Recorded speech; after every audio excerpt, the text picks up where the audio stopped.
তুই কিন্তু বাড়াবাড়ি করছিস। আমি কি করলাম?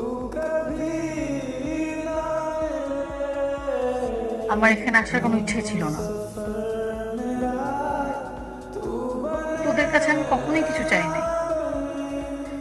তোরা আমাকে এখানে ডেকে আনলি, এনে এখন আমাকে এইভাবে অপমান করছিস। দিলি না,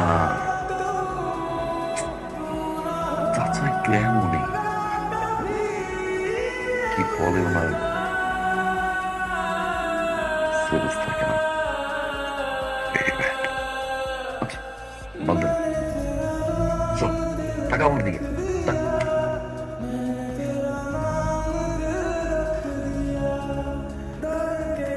তারপর আমার দিকে দিদি, তুই আসার পর থেকে কিন্তু এরকম বিহেভ করছিস আমার সাথে না? তুই বিদেশে যাওয়ার আগে যে কমিটমেন্ট দিয়েছিস সেটা রেখেছিস? রাখিস নাই। তুই কেন? কেউই রাখেনি। আমি যদি বলি কমিটমেন্ট তুমি দেখো তাহলে আমি তোর মতো দুদিনে সবকিছু ভুলে গিয়ে অন্যের সাথে এঙ্গেজ হই নাই। আমি হয়েছি একজনের সাথে এঙ্গেজ হয়ে আরেকজনের পিছনে টোটো করছিস। What? তোর মতো ক্যারেক্টারলেস ফ্রডকে আমার চেনা হয়ে গেছে।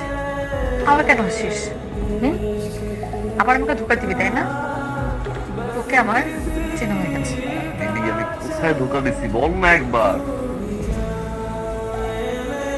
তুই আমার সামনে আসবি না।